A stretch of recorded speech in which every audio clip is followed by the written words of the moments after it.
మీ ఏం IT AI job అయితే join next it challenge. Job తెచ్చుకోండి, 5 లక్షలు తీసుకోండి.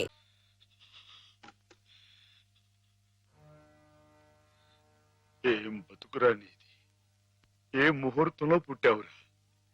ఇంకా ఎందుకురా కావాలని బురద పులుముకుంటావు? నేను నానా మాటలు అంటుంటే నేను అట్లాంటి వాడు కాదు బాబు అని చెప్పాడు. ఇంకా ఎందుకురా పిచ్చోళ్ళ నటిస్తావు? ఏం బాగుంకుందామని నిన్ను చేరదీసి ఎంత అన్నం పెట్టిన వాళ్ళకి అన్యాయం చేసే మనసురా నీది. మనసు మనసు చెప్పుకోరా. నీ బతుకు గురించి ఆలోచించుకుంటా వాళ్ళ రుణం తీర్చుకోవడానికి ఉన్న హస్తం అమ్మేసి వాళ్ళకి సాయం చేసేది. అది నువ్వు చేసిన తప్పు. నువ్వేమిటో నీ భవిష్యత్తు ఏమిటో చూసుకోకుండా వాడు బాగుండాలి వాడోళ్ళు బాగుండాలని 24 గంటలు ఏడ్చేవి. ఇలా ఇలా నానా మాటలు అనిపించుకోవడానిక? అమ్మాయి గారు అని ఒక దేవతలా చూసుకున్నావే. తడి దేవత సొంతం చేసుకునేంత తోటలోకిడురా మాటలు ఎవరో పిచ్చదవా? నీ బతుకి ఓ తోడు కావాలని కూడా చూసుకోకుండా అమ్మాయి గారికి మంచి తోడు దొరికిందని తెగ సంబరపడిపోయావే. దేనికిరా? దేనికి? ఇలా పిచ్చోళ్ళ మధ్య నరకేతం అనిపించడానికా? ఏదో ఓ తాగుబోతే అథవా నానా కూతురు కూర్చోడంటే వదిలేయచ్చు, కానీ చిన్నప్పటి నుంచి నువ్వెవరో నువ్వేమిటో తెలిసిన ఆ పెద్ద అన్నారే మాట్లాడినారంటే ఒరే మాధవా, నేను ఆ దేవుడు కూడా అర్థం చేసుకోలేదా? అర్థం చేసుకోలేదు. కుళ్ళు చచ్చిపోయేదాకా ఏడవరా ఏదవా? నీ మొక్క నాకు ఏదవరి.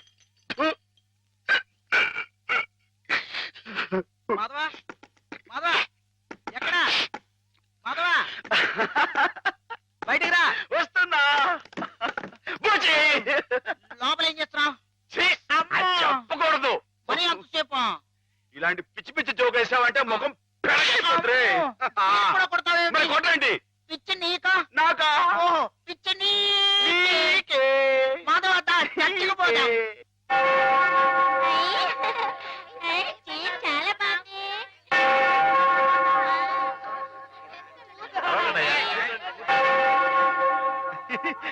నేను ఇక్కడ వెళ్ళే.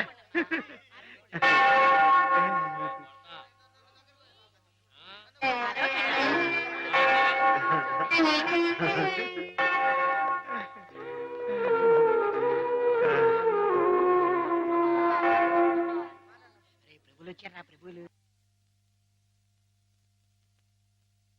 ఏమిటమ్మా? ఒక జీవితానికి సంబంధించిన ముఖ్యమైన సమస్య గురించి ప్రభు సలహా కావాలి ఫాదర్. ఏమిటో చెప్పమ్మా. ఒక ఊర్లో ఒక అబ్బాయి ఒక అమ్మాయి ఉన్నారు. ఆ అమ్మాయి ఆ అబ్బాయిని ప్రాణం కంటే మిన్నగా ప్రేమించింది. కానీ వాళ్ళిద్దరు కులాలు వేరు, అంతస్తులు వేరు. ఆ కారణంగా నేను నిన్ను ప్రేమిస్తున్నానన్న మాట పెదవుల దాకా వచ్చినా నోరు విప్పి అతనికి ఎన్నడూ చెప్పుకోలేకపోయింది. ఆ అబ్బాయికి ఆ అమ్మాయి అంటే అంతులేని అభిమానం. ఆ అమ్మాయి సుఖ సంతోషాల కోసం తన యావదాస్తిని ధారపోశాడు అతను. మానసికంగా శారీరకంగా చిత్రహింసల్ని భరించి గతి తప్పిన ఆ పిల్లని మళ్ళీ మామూలు మనిషిని చేశాడు. పెళ్లి చేసుకోవాల్సిన సమయం వచ్చినప్పుడు ఆ అమ్మాయి తనకి కొత్త జీవితాన్ని ప్రసాదించిన ఆ అబ్బాయిని చేసుకోవాలా? కట్టుబాట్లకి లొంగిపోయి మనసు చంపుకొని పెద్దలు కుదిర్చిన పెళ్లి చేసుకోవాలా? ప్రభువుని అడిగి చెప్పండి ఫాదర్. ఎవరా అమ్మాయి? నేనే ఫాదర్. మరి ఆ అబ్బాయి?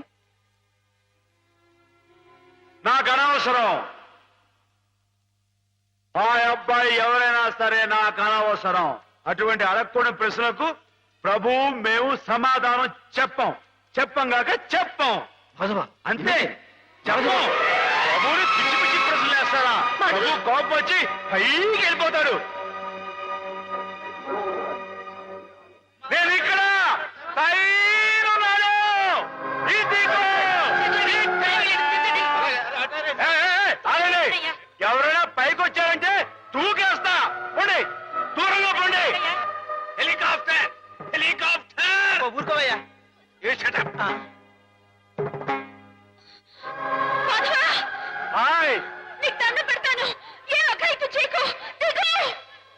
మేము మనిషిని పుట్టించినప్పుడు అతనికి కులం లేదు, మతం లేదు. కానీ మీకు మీరే ఆ కట్టుబాట్లు పెట్టుకున్నారు. మీరు పెట్టుకున్న ఆచారాలు మీరు గౌరవించి తీరాలి. కాదంటే నేను నా ప్రభు ఇక్కడి నుంచి దూకేస్తాం. అప్పుడు మీకు దేవుడు ఉండడుగా. ప్రవర్తిస్తున్నావు ఆ మాటలకు అర్థం ఏమిటో నాకు తెలుసు. నా మాట విని దిగిరా. మాధవా గౌరవించి తీరాలి. మన ఇష్టానికి మనం ప్రవర్తించే వాళ్ళ మనసు నొప్పించకూడదు. ఇక్కడున్న వాళ్ళందరూ ఈ మాట ఒప్పుకుంటేనే నేను కింద దిగొస్తా, లేకపోతే ఇక్కడిని దూకేస్తా. మాధవ దూకొద్దు, దిగు. దూకేస్తా దూకేస్తా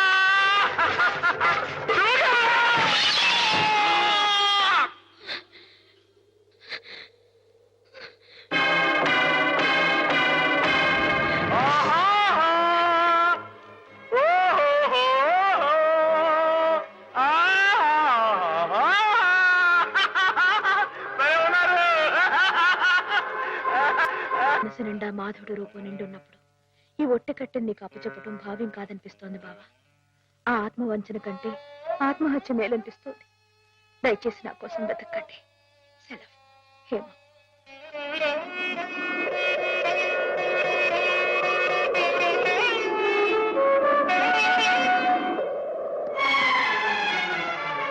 మాధవ, మాధవ, రానుంది. చాలా ఘోరం జరిగిపోయిందయ్యా. ఏం జరిగింది? శ్రీపతికి హేమకి సలక్షణంగా పెళ్లి జరుగుతుందని పెద్దలు ఈ రాత్రికే ముహూర్తం నిశ్చయించారు. కానీ ఈ లోపు ఇది చూడు. ఏమిటిది? హేమ ఈ ఉత్తరం రాసిపెట్టి ఎక్కడికో వెళ్ళిపోయింది.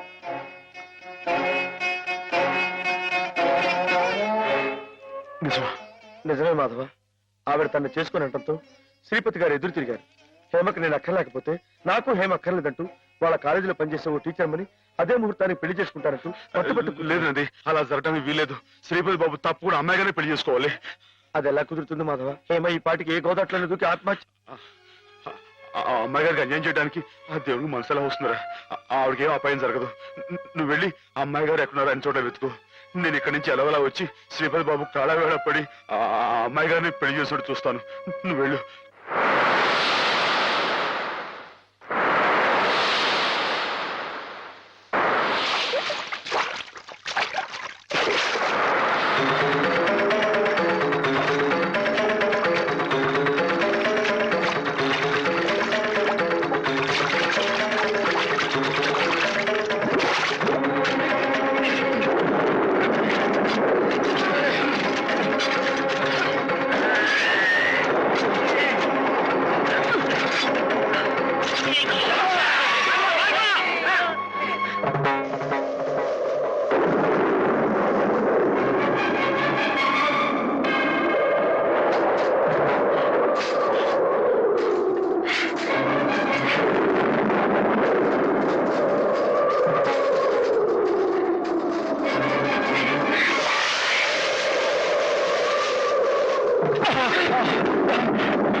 నాలుగు దొరికావు.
రామా నీకోసం ఎదురు చూస్తున్నా. బాబు గారు ఆ అమ్మాయి గారు ఎక్కడ చెప్పండి, మాట్లాడమండి. అమ్మాయి గారికి ఏమైంది?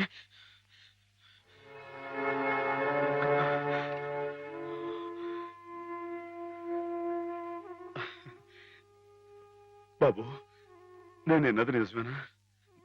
మీరు అమ్మాయి గారిని కాదని ఇంకెవరినో పెళ్లి చేసుకోవటం, ఏదేమైనా సరే ఆ అమ్మాయి గారి పెళ్లి విషయంలో మాత్రం అన్యాయం జరగకూడదు బాబు. నిజమే మాధవ, హేమ పెళ్లి విషయంలో అన్యాయం జరగకూడదు. అందుకే నన్ను చేసుకోవడం ఇష్టం లేక గోదావరిలో దూకిన హేమను ఒడ్డుకు చేర్చాను. నాకు ఇంకో అమ్మాయితో పెళ్లి జరగబోతోందన్న అబద్ధంతో నిన్ను ముహూర్త సమయానికి ఇక్కడికి రప్పించాను.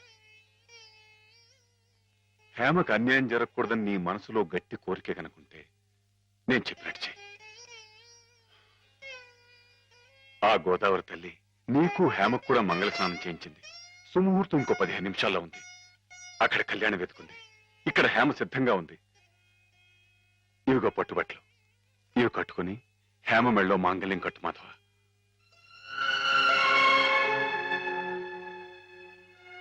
చూడు మాధవ, దగ్గర బంధువులు మేమేమి చేయలేక చేతులు ముడుచు కూర్చుంటే ఏ సంబంధం లేని నువ్వు ఆపద్బాంధవుళ్ళ మా కుటుంబాన్ని ఆదుకున్నావు. హేమకి అండగా నిలిచావు. హేమకు నీ మీద, నీకు హేమ మీద ఉన్న ప్రేమ ఎంత పవిత్రమైందో ఇప్పుడు తెలుసుకోగలిగాను. తొందరపడి నీ ముందు నోరు జారినందుకు పెద్ద మనసుతో నన్ను క్షమించి హేమ చెయ్యేందుకు బాబు. అవును మాధవ, అన్నయ్య తన కావ్యాల్ని నీకు అంకితం చేసి ఆ రోజే నిన్ను తన అల్లుని చేసుకున్నారు. హేమ మెళ్ళో నువ్వు 3 ముళ్ళు వేస్తే ఆ లోకాన్ని ఉన్న మా అన్నయ్య ఆత్మ శాంతిస్తుంది మాధవ. లేదండి, ఇది జరగని పని. జరగని పని అంటే కులం గురించా నీ సమస్య మాధవ? నీలా యాదవుడైన కృష్ణుడు ఎవరిని చేసుకున్నాడు? క్షత్రియకన్య సత్యభామని చేసుకోలేదా? రాచకన్య రుక్మిణి చేసుకోలేదా? హేమ కూడా క్షత్రియకన్య మాధవ. మీరెవరు ఎంతగా చెప్పినా సరే ఎందుకో నా మనసు ఒప్పుకోవడం లేదు. ఆ అమ్మాయి గారు మీ సొంత మనిషి, ఆవిడ మీరే పెళ్లి చేసుకోవాలి. సరే అయితే, ఇందరింతగా చెప్తున్నా హేమ మనసారా నిన్నే కోరుకుంటుందని తెలిసినా కూడా నేనే హేమం చేసుకు తీరాలి అని నువ్వు పట్టుబడితే అలాగే చేసుకుంటాను మాధవ. కానీ పెళ్లి చేసుకున్న మర్నాడే హేమ నీకు ఇలా కనిపిస్తుంది.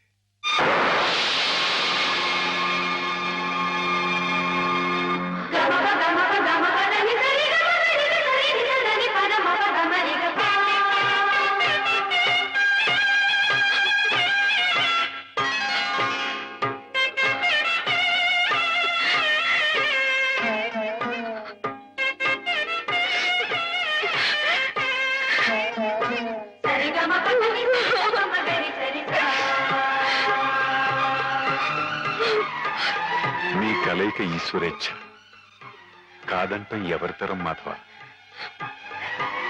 ఇద్దరు పార్వతీ పరమేశ్వరుల్లా ఒకరి కోసం ఒకరు పుట్టారయ్యా.